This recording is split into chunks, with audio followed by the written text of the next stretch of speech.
And now, live from the Macon studios of News Talk 940 WMAC, it's Your Money. Good morning, Middle Georgia, and welcome to Your Money. We are Randy and Sherri Goss with Rosenberg Financial Group. And as financial advisors, the main thing that we do is provide retirement planning and advice and manage our clients' investment accounts. Hang on one second, everybody. I got a buzz. Oh, yeah. Okay. If you're looking for a financial advisor, perfect. Thank you so much. If you're looking for a financial advisor, please contact our office to set up a complimentary consultation. Our office number is 478-922-8100, and we have offices in Macon and Warner Robins for your convenience. To find out more about us, visit our website, retirerelax.com, where you can read a number of special reports and listen to past radio show broadcasts. And you can even sign up to receive our digital feeds, which provide great information on various subjects in a short video format. We also offer free seminars to the community, so if you're a member of a church or a civic organization and you're looking for a guest speaker, please give us a call and we'll connect you with Sherri so you can figure out what y'all want to talk about. And if you'd like to call into the show today, the number is 478-742-0940. And as always, you can send me an email to randy@rfmoney.com. If you have a question that we don't cover or you don't want to talk on the radio show this week, we'll cover it in a future broadcast. And in full disclosure, we will not be here next weekend, so this show that we're recording today will be what you hear. So if you want to listen again. So anyway, and if you didn't don't call in next Saturday. Yeah, and if you didn't hear me just say that and you tune in next weekend, so we'll be there the following weekend. So anyway, catch you next time. Yeah, catch you next time. Anyway. What a great weekend we're going to have. How are you doing this morning, Sherri? I'm a foggy. A little foggy? Okay. I'm having allergies really bad, and I'm on a medication, and so I'm kind of about 30% of myself, so just bear with me. If you're speaking really slow. Anyway. All right, everyone. Macon Burger Week is here, and it started Monday the 13th, November 13th, and it will run through this Sunday the 19th. So you have what is left of this wonderful weekend to enjoy it. This year's burgers come from 27 local restaurants. Which is incredible. Which is great. It's great for the downtown area. To me, a hamburger is one of the life's simple joys, and if you're looking for a good excuse to go out, I encourage you to take advantage of the beautiful weekend we're going to have and sample some of the best burgers you'll probably ever eat. But there are some commandments for Burger Week, which you'll find on their website. Beware of the burger rush. So, this is a very popular event, and sometimes the demand is very high.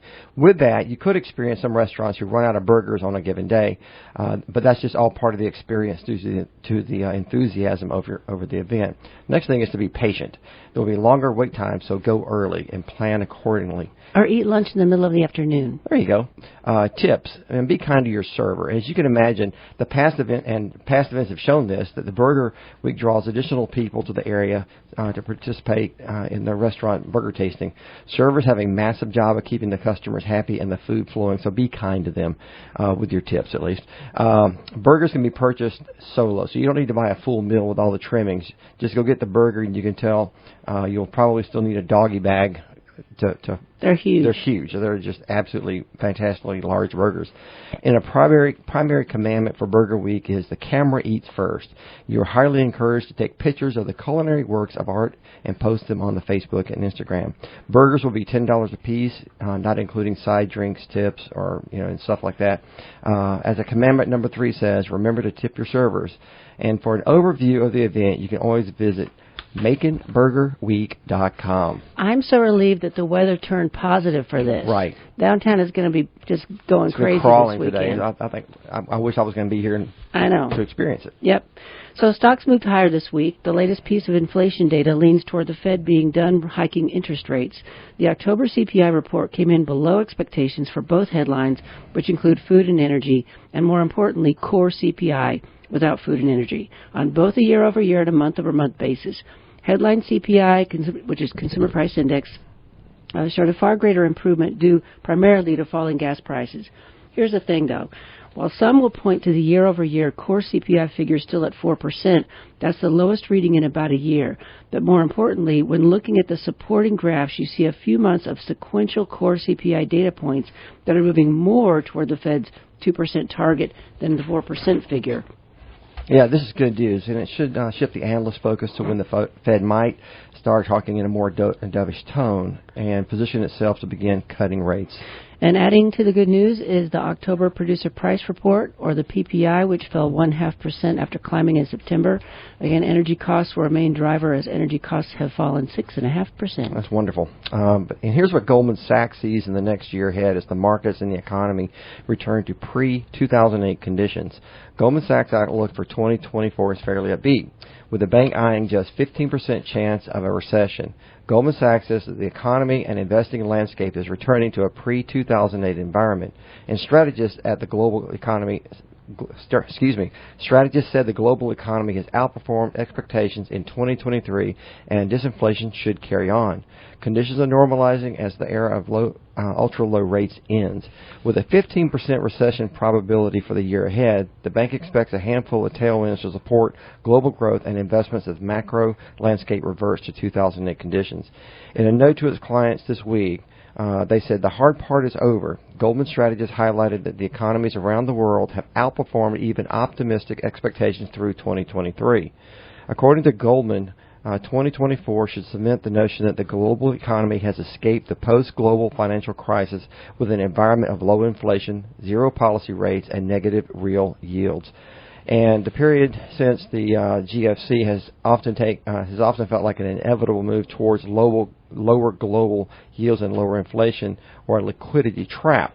And just for clarification, a liquidity trap is an adverse economic situation that can occur when consumers and investors hoard cash rather than spending or investing it, even when interest rates are low, stymieing efforts by economic policymakers to stimulate economic growth. And you can tell that I did not write that. Policymakers have put an end to the easy money era and transitioned to higher rates, so it's been a little bit rocky, as illustrated by the high volatility in the stock market, the rapid tightening of financial conditions, and the rising number of zombie corporations going belly up. In case you're wondering what a zombie company is, it is a company that is heavily in debt but earns just enough money to continue operating and servicing its debt. Yeah, think about Toys R Us when you talk about a zombie corporation. They just or Sears, they just lingered around forever and ever, not making a dime. As we witnessed, the Fed pulled interest rates to near zero in the aftermath of the great financial crisis, but a return to higher rate environment could spell trouble for heavily indebted firms due to the increasing interest payments. Other Wall Street forecasters, too, have cautioned that a wave of distressed debt and troubled balance sheets will come to the surface in the coming months as tighter financial conditions bite. Charles Schwab has estimated that defaults will peak sometime between now and the first quarter of 2024, which will cause some market volatility, but it will also offer savvy companies with cash reserves the opportunity to acquire companies which ultimately strengthen their market position. Otherwise, it just looks like we're going in the right path right now. We just need to get some of these global events like Ukraine, Russia, Israel war, a few of these things just settle down, and then everything should be okay. So we received an email after last week's radio show from a listener who wanted a better understanding of required minimum distributions. They changed the rules a few years ago, so now you must start taking your RMD out of your IRA at age 73. And the firm you are invested with should be tracking this for you and notifying you. You will need to let them know how much you want withheld for federal and state taxes. And if you have inherited an IRA from a non-spouse, you must liquidate the inherited IRA or Roth by the 10th year, which is the worst thing they've ever done. You have to take RMDs from the inherited IRA based on your life expectancy, but not from the Roth. This is a horrible rule that the government passed just a few years ago that is causing young people who inherit this money to spend it down instead of saving it for their own retirement. Also, if you are the account owner of a workplace retirement plan, such as a 401k, you can delay taking their RMDs until the year you retire. And this is the weird part about an RMD. If you continue to work past age 73, you have to take required minimum distributions from your non-workplace IRA. However, you may qualify for an exemption from taking RMDs from your current employer savings plan, such as 401k or 403b. They really need to bump out the year you must start taking the RMD, as we are all living longer and working longer.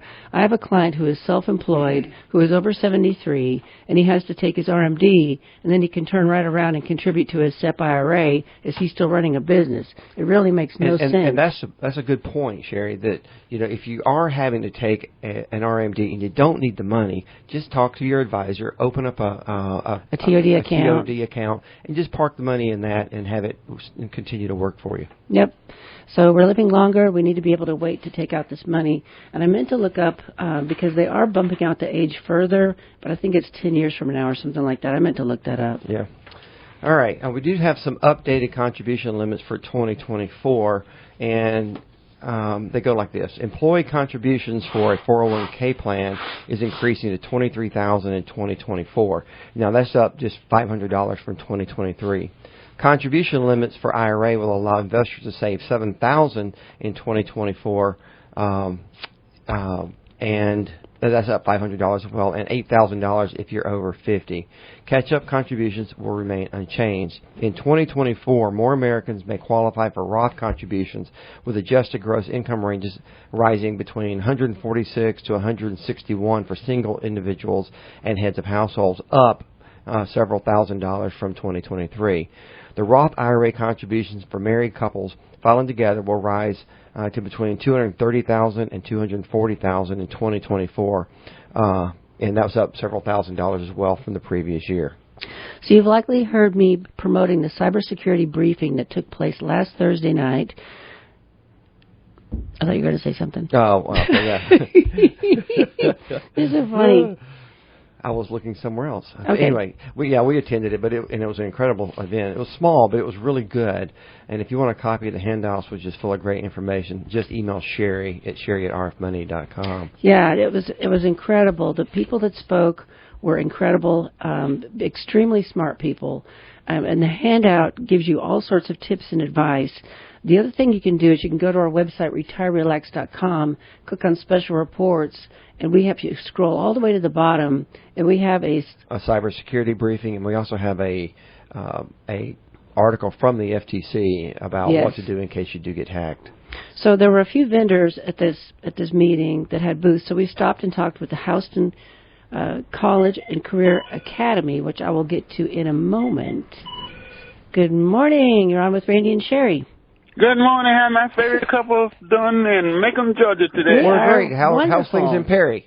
All right. This is Robin Jackson from Perry, Georgia, and you said next week you're going to be having a rebroadcast of this program? Yes, you're going to hear you again next week. Oh! saying exactly the same thing. All right. Well, I guess I can solve that problem by saying happy before Thanksgiving and happy after Thanksgiving. You got big plans for Thanksgiving? They'll be confused as to which one it is. So happy before Thanksgiving and happy after Thanksgiving. You got big plans for Thanksgiving? Just usually try to eat as much as I can and get my stomach out about 4 or 5 more inches. Oh, that's all.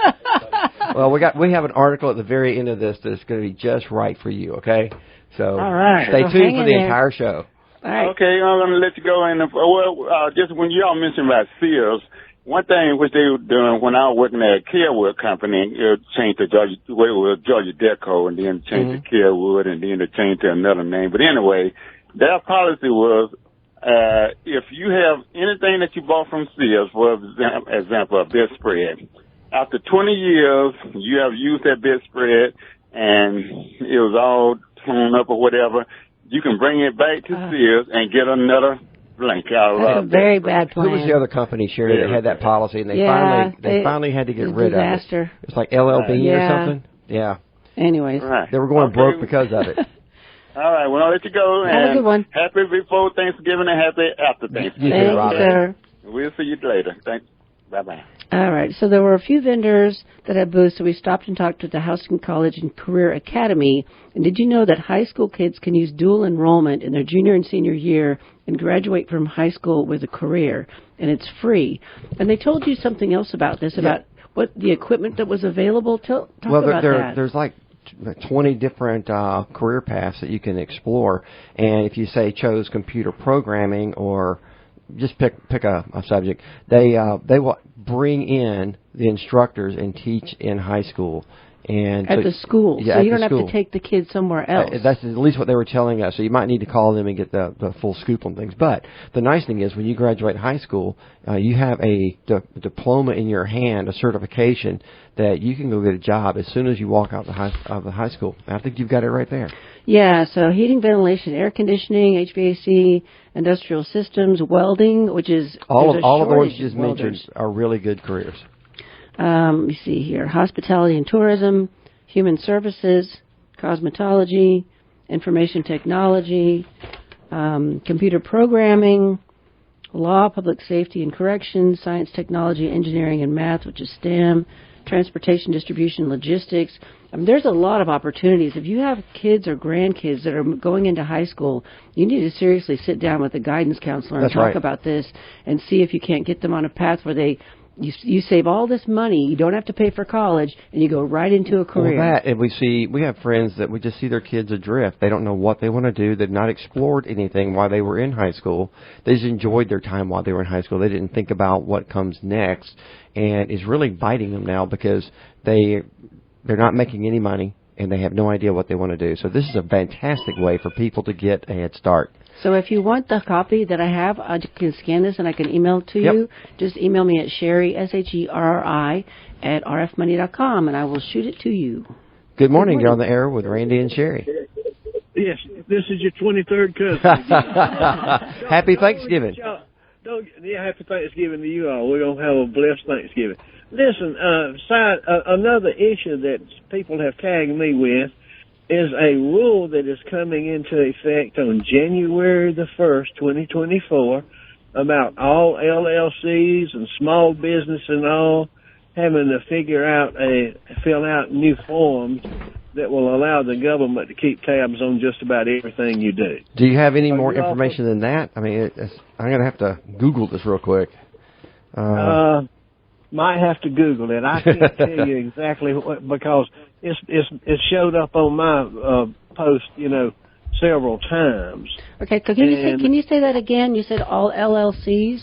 All LLCs, all small businesses are going to have to fill out some new forms that will list all of their executives in their organization and any offices and their place of business, the residences of all of those people that are on their boards. And I've got it right here. If they relocate, they'll have to fill out new forms within 30 days. And I think this is an alarm for business people. I guess they want to fine you if you don't do the forms. Is that what this is about? $500 a day and up to whatever, else. Yeah, it says beginning in calendar year 2024, businesses must e-file all forms 8300 and other certain types of information returns required to be filed in a given calendar year. If they are required to file at least 10 information returns, that makes no sense.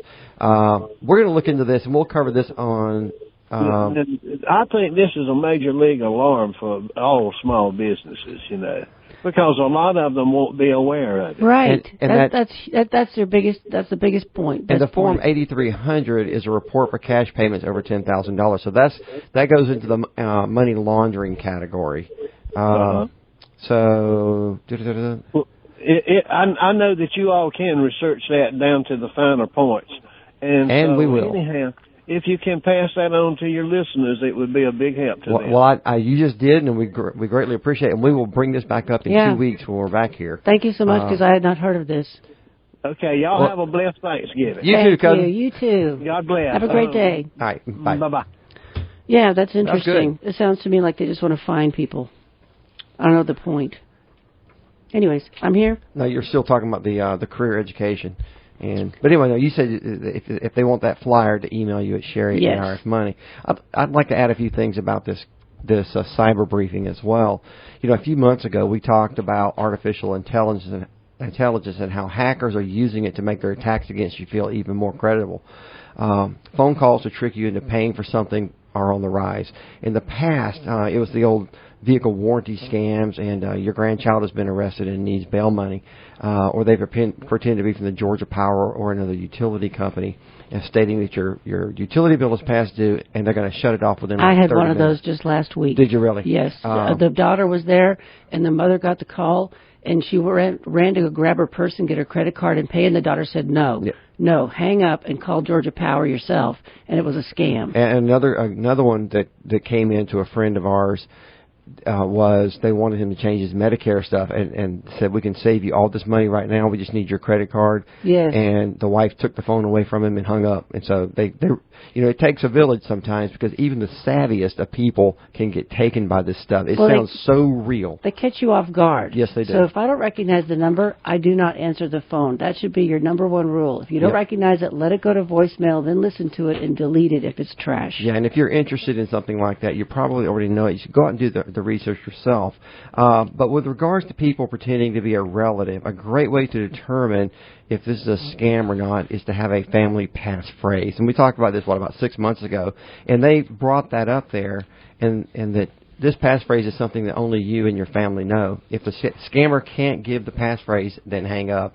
And this could be a good conversation to have over Thanksgiving dinner with your family. It could be a lot of fun, too. So, coming up with some of the crazy things that happened in your family's past. That could be your passphrase, And it needs to be something easy to remember. That's right. The last thing is to use a password manager. And I don't know if y'all have ever taken a look at a password manager. I use one and have been using it for like 10 years now. And it really does keep you from losing your mind with all those passwords you have to have. Because at one point, we had 11 pages of passwords, in Excel. And it's just huge. So if you can find a good, and this flyer that we've got from the seminar, there's a website on there. It's staysafeonline.org. Yes. They do give a list of the top 10 password protection or managers. So I encourage you to take a look at that. And that's staysafeonline.org. But the neat thing about a password manager is simply this: you only have to remember one password. Now, while all the passwords while all the login information that you have in your password manager is there, you don't want to have the same password for each one of those. So you want to have a strong password for each one, but let the password manager be the one who fills in the blanks on the screen as you're going to a website. So just have a nice, very secure login password for your password manager, and then let the system work it and support you.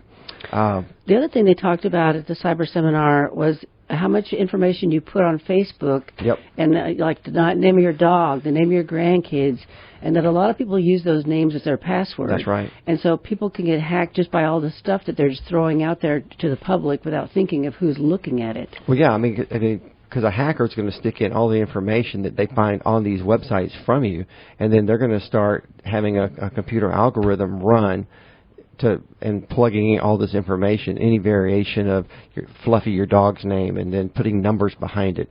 And, we have a relative that has a password that is their child's name with 1, 2, 3 after it. That's just a bad idea. And, I mean, I don't care who you are, creating a secure password is not that difficult. And you can even use you got to use two-factor authentication as well, because, when it comes into your mobile device, the only way a hacker is going to get that information is if they have your phone, and then I think you're in trouble at that point. So anyway, there's a lot of this Stay Safe Online actually takes you to the National Cybersecurity Alliance, and if you do want to become a little more savvy about the web and all the good and the bad things that you need to do, then I really do encourage you to go to that website and just explore it. The website is phenomenal, easily laid out, and they have tons of articles on just about every subject you can imagine that will give you a great background and understanding. So I've got one more thing I want to add that's not in our script. So I had a gentleman come to me a couple of years ago just because he wanted advice and just to tell me what's going on because he listens to the show. And his wife had been sick with cancer off and on for 10 years, and they just really went through a horrible, horrible time together. And he's working full-time and taking care of her. Well, she passed away, and so he plans the burial and puts the obituary in the paper and goes to his next-door neighbor, and they have the funeral, and he says, I really need to get away for a few days. Can you pick up my mail for 5 days? And the guy's like, no problem, don't worry about it. I'll keep an eye on your house. So he packs a bag and goes somewhere to just get away and kind of get his head together about what life's going to be like going forward. And he comes home from this trip, and he goes to the neighbor and to pick up his mail, and the neighbor says, well, you never had any mail. And he said, that's impossible. I get mail every day. And he said, well, there was none, like zero. What had happened is somebody saw the obituary about her in the paper, and these scammers went to the postal system and were able to go in and change their mailing address to a P.O. box in somewhere up in New Jersey is where they normally go to. Yeah. And so all of the mail had been diverted because they want to get his personal information, her personal information, so they can hack into her credit and apply for credit or use her existing credit or whatever. I mean, these people are not dumb. And it's not just people that are looking at for stuff online and like to attack your computer. There are thieves out there who troll the obituaries trying to find out when a house is going to be unoccupied, say for the funeral. And then they rob you during that time frame. So don't be very careful what you put in the obituary and how much detail that you put in it. That's right. I would keep it very, very, very short and simple. That's right. Well, we're right at the halftime show, Sherri, or the halftime mark, so I'm going to go ahead and do the little script here. You've been listening to Your Money with Randy and Sherri Goss with the Rosenberg Financial Group. If you'd like to call in today to contribute to the show, the number is 478-742-0940.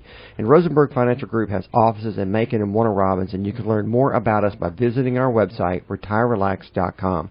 We offer complimentary consultations, and setting up an appointment is easy. Just call our office at 478-922-8100, and we offer free seminars to the community. So if you're looking for a guest speaker, please give us a call to discuss what subjects you would like to cover. And just to be clear, when we say we do seminars for the community, these are topics that you pick. So if you want us to talk about the life book, we talk about the life book. But we're not out there saying, hey, come to our firm, and this is a prerequisite. It's purely educational. We don't do it. It's just education, and it's our version of community outreach. So anyway, it's a lot of fun for us as well. So, but this show, the 18th of November, is going to play again next weekend on the 25th of November. So if it sounds familiar, it is.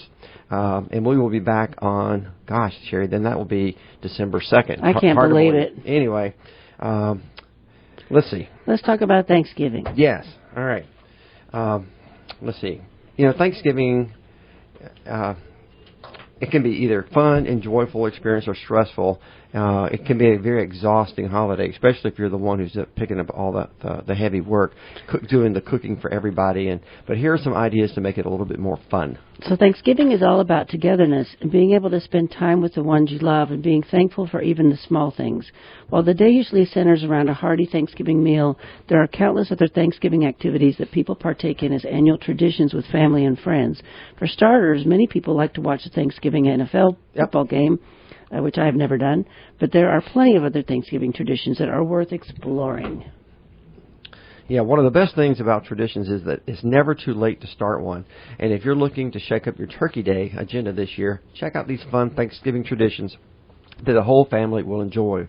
Enjoy simple events like playing games like Pictionary or charades, or watching a marathon of Thanksgiving movies. Okay, I have to go back to the Pictionary. Oh, yeah, I want to talk about how so Christmas Eve, we would all go to Randy's mom's house, Dad's house, and we had a big a whiteboard with pens, and we would be teams, the women against the men, and we would take one of the Pictionary card boxes, and you'd pick one out there, and you'd have to draw one of those things. Did we have a rule about which thing you could choose? I can't remember that part. No, you roll the dice on whatever color it was. That's the one you have to take. Yeah, that's the one you choose.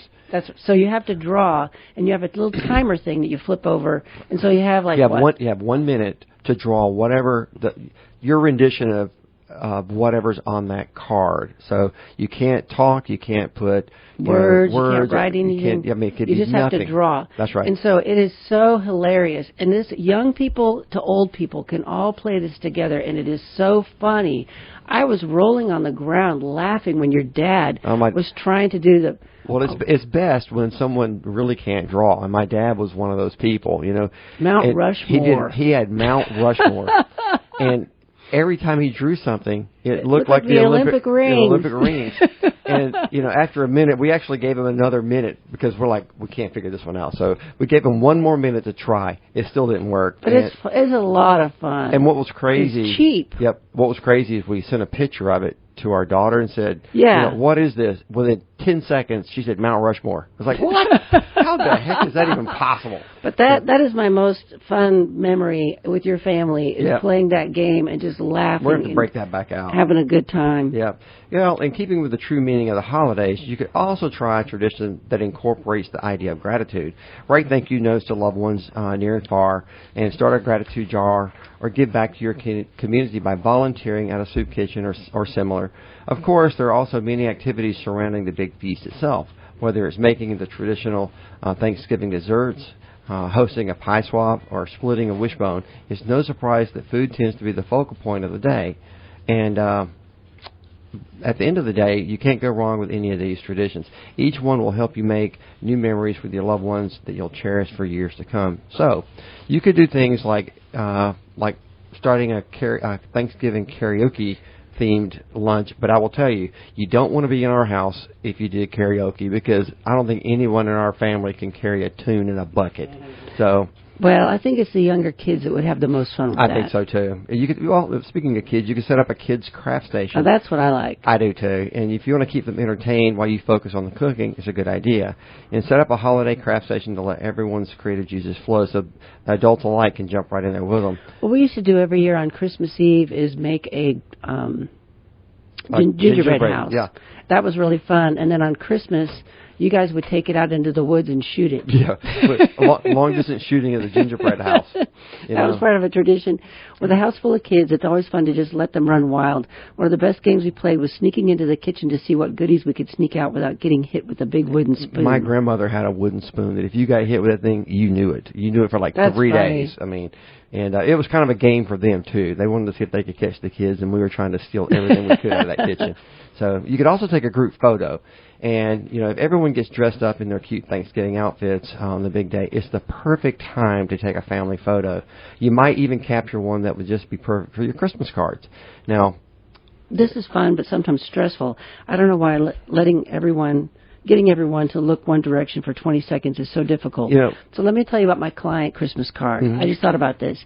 So every year I get a Christmas card from my client, and it has it's her children, and her grandchildren and spouses.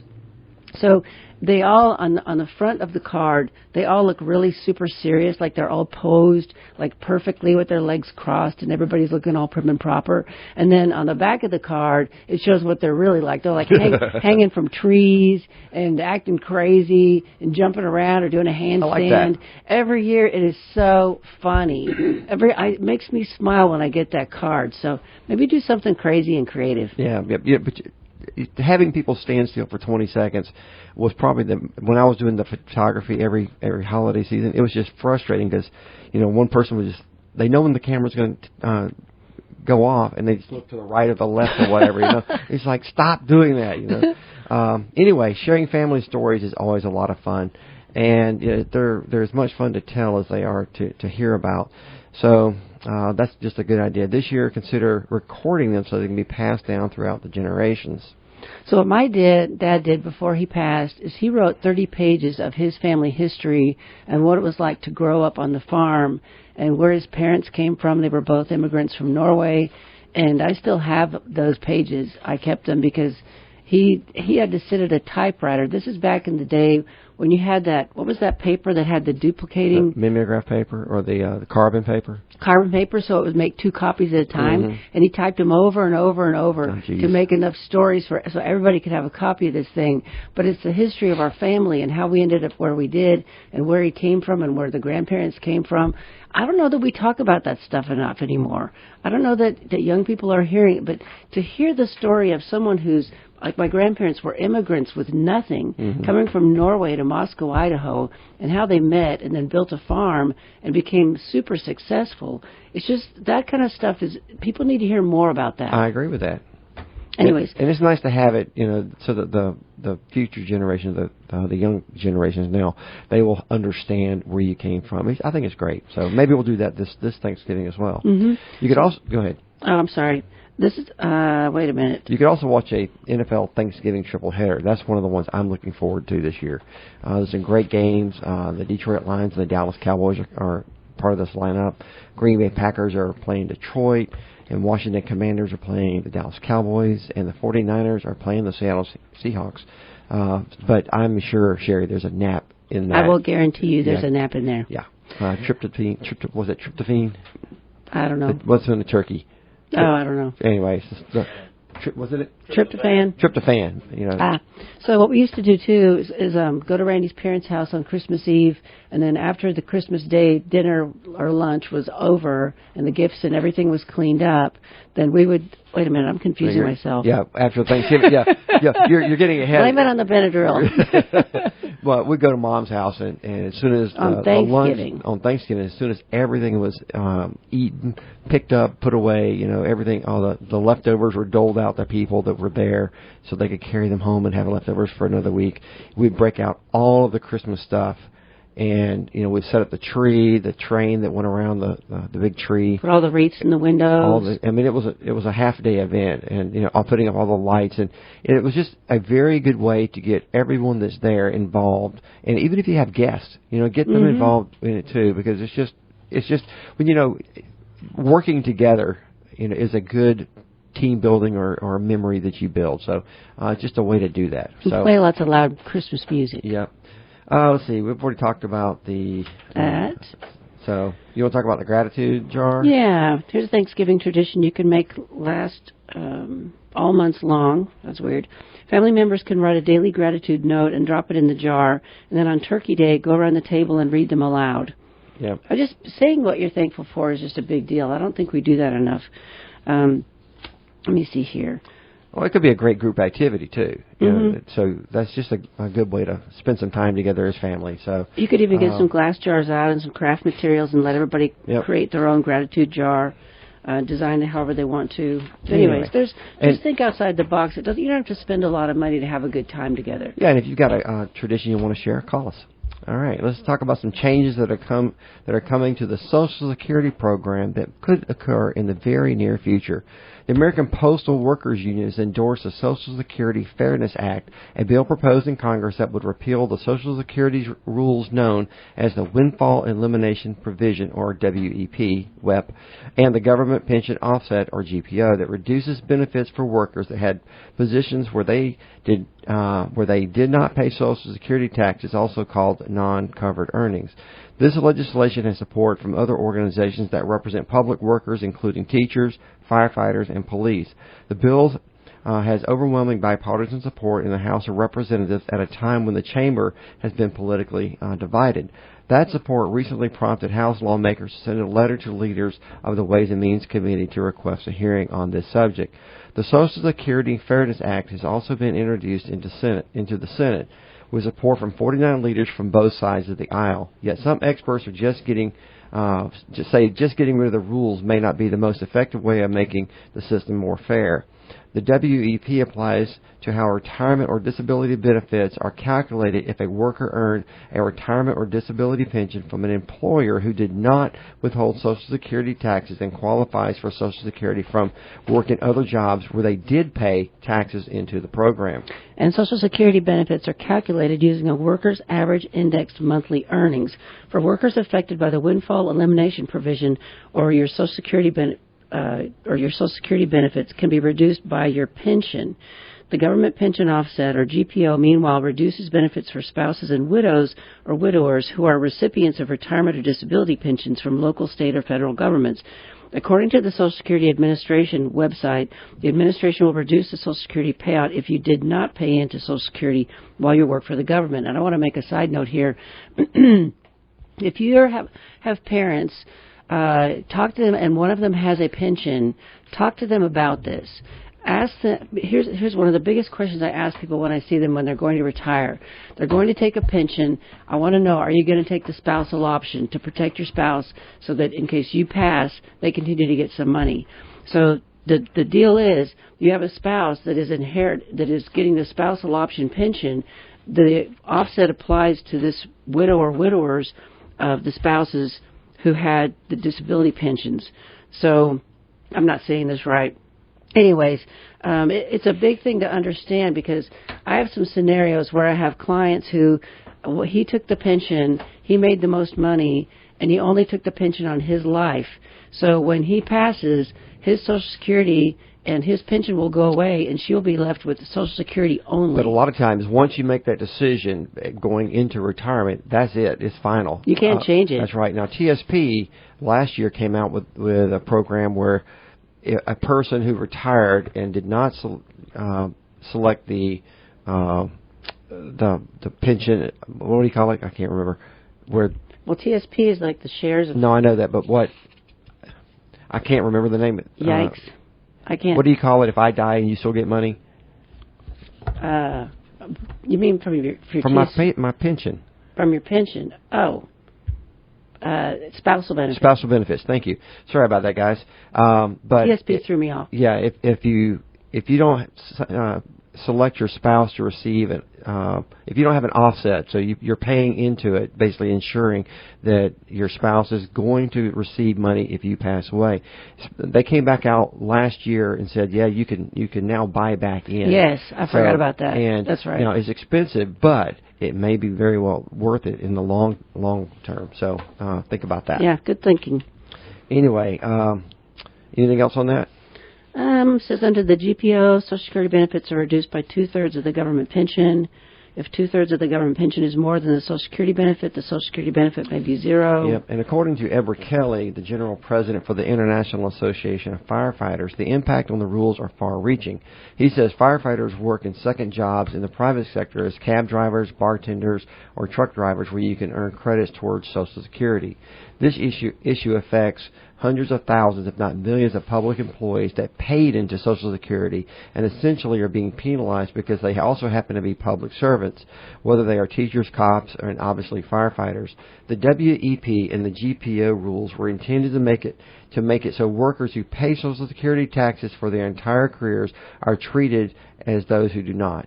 Yet repealing the WEP and the GPO rules would result in Social Security benefits that are overly generous for non-covered workers, researchers found.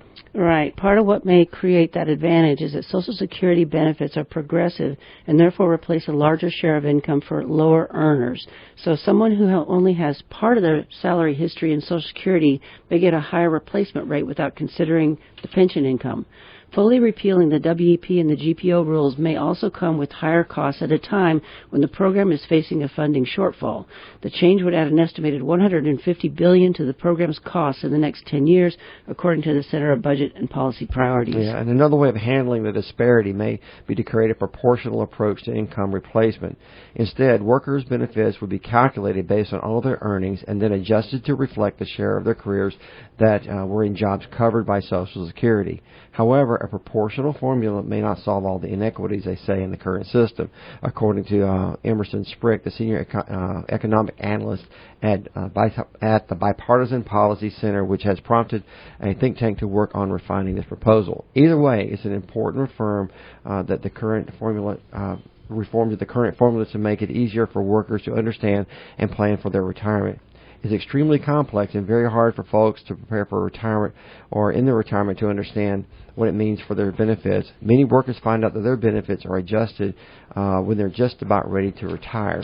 So I've seen examples of this because you're working on all these side jobs, and you go to Social Security, SSA.gov, and you log in, and it shows your record of your earnings in these side jobs. That's right. And it tells you how much you're going to be getting when you retire. Yeah, and many young people don't pay attention to this because it's too far out, and they're not worried about it right now. But they're expecting that income, That's and then right. It doesn't happen. Yeah, and it really doesn't become apparent until they're just about ready to retire. So, right. And this next article falls into who didn't see this coming. Right. You know?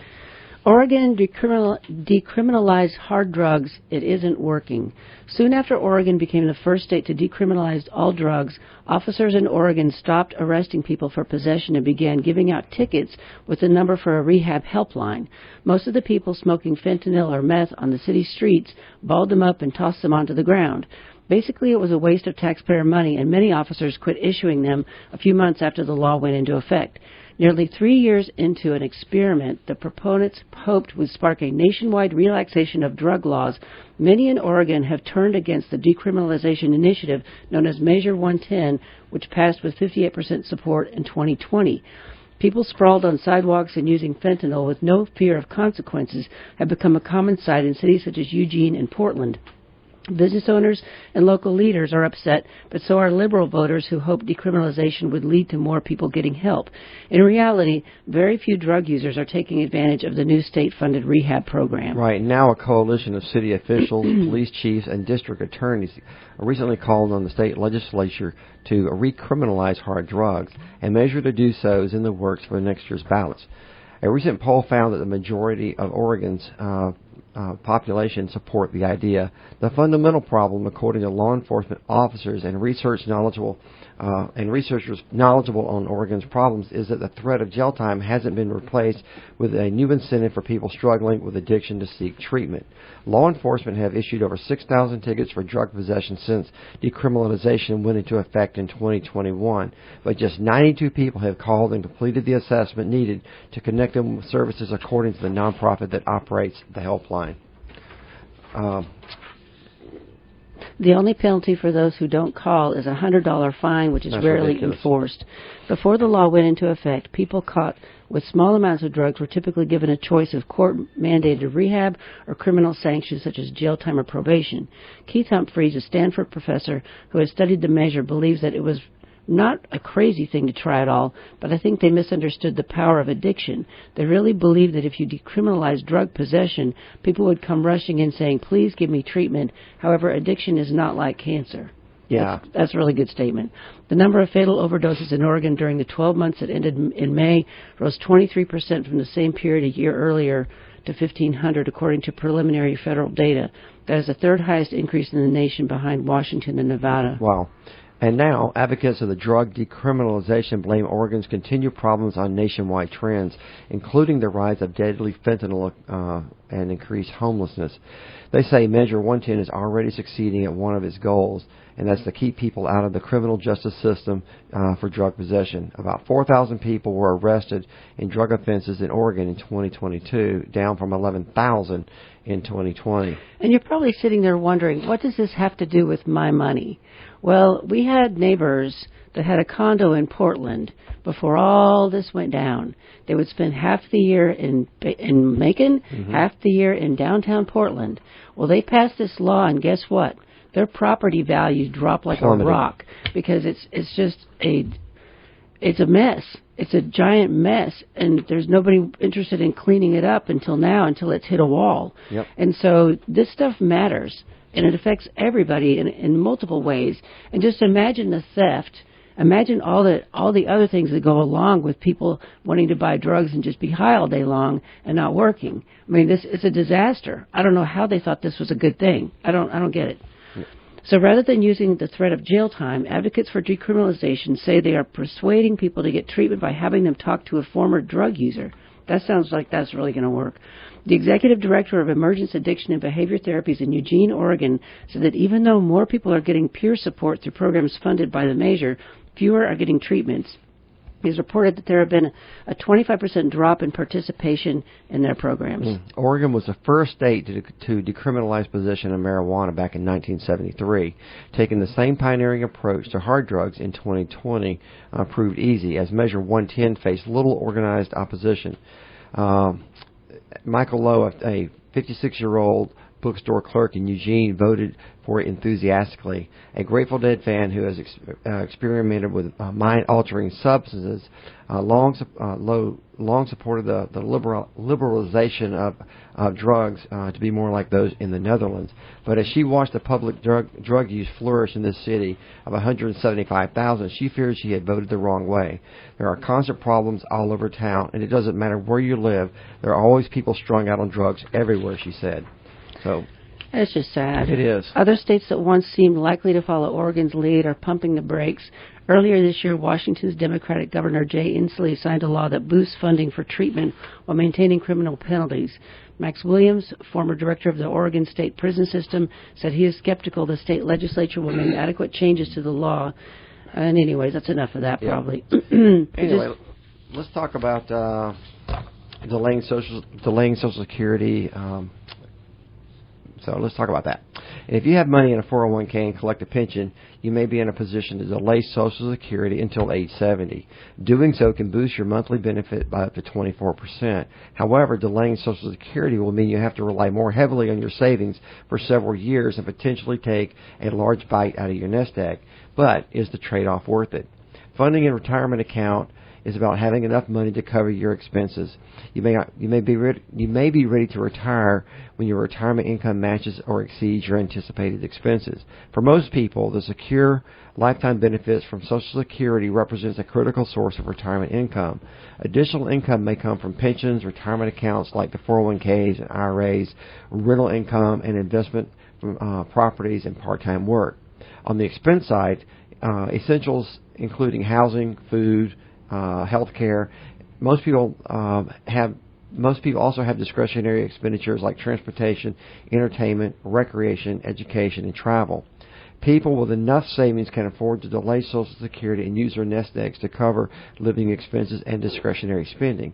While delaying Social Security can increase your eventual benefits, it can also mean depleting your savings faster. Making this decision will require you to consider all of your sources of income, as well as factors such as taxes, market fluctuations, and inflation. Your Social Security benefit grows by about 8% annually each year that you delay applying up to age 70. So, waiting provides essentially a higher income later. On the flip side, if you claim your benefits before reaching your full retirement age, you'll get less. So let's put some real numbers with this. If your benefit is $2,000 per month at full retirement age, claiming your Social Security at age 62 would cut it by 30%, leaving you with just $1,400 a month. Waiting until age 70, on the other hand, would boost your monthly check to around $2,480 a month, which is a 24% increase. If you're looking at this from a financial standpoint, then ask yourself, I don't like that sentence.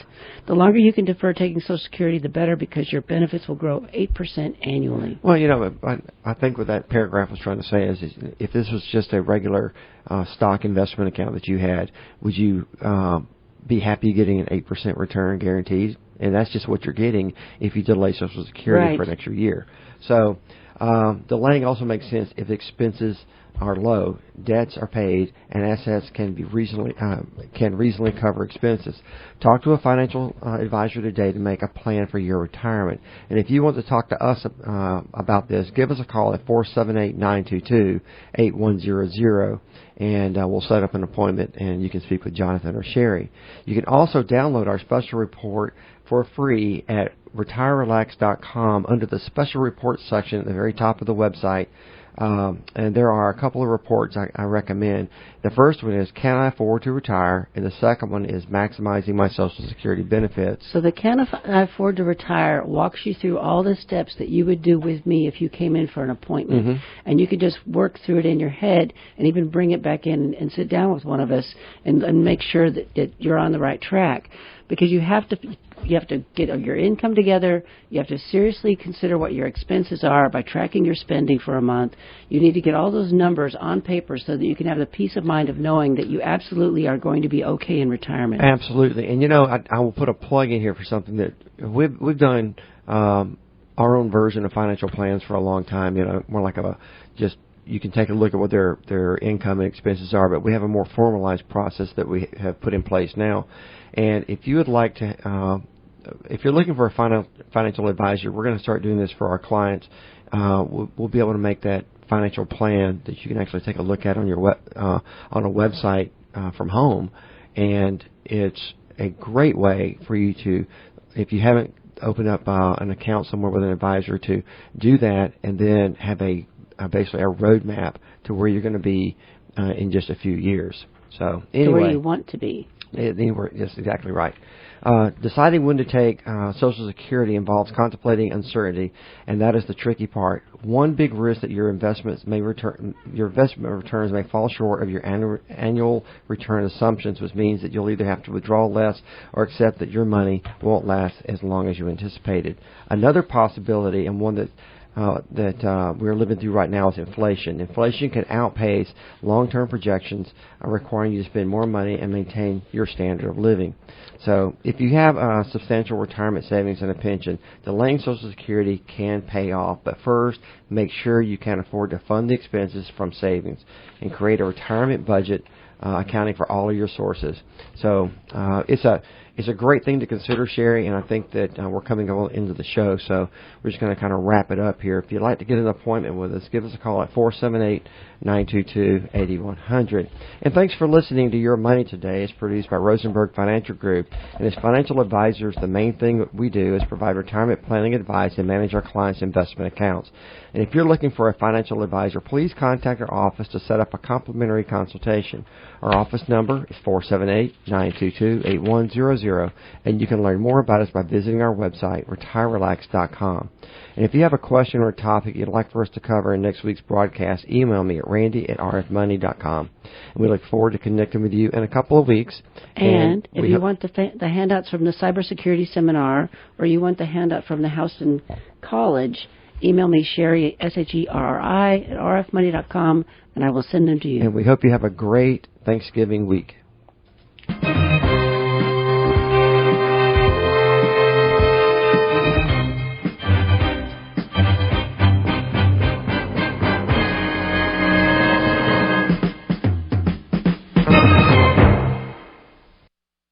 Securities and investment advisory services offered through Osaic Wealth Incorporated, member FINRA SIPC. Osaic Wealth is separately owned, and other entities and or marketing names, products, or services referenced here are independent of Osaic Wealth.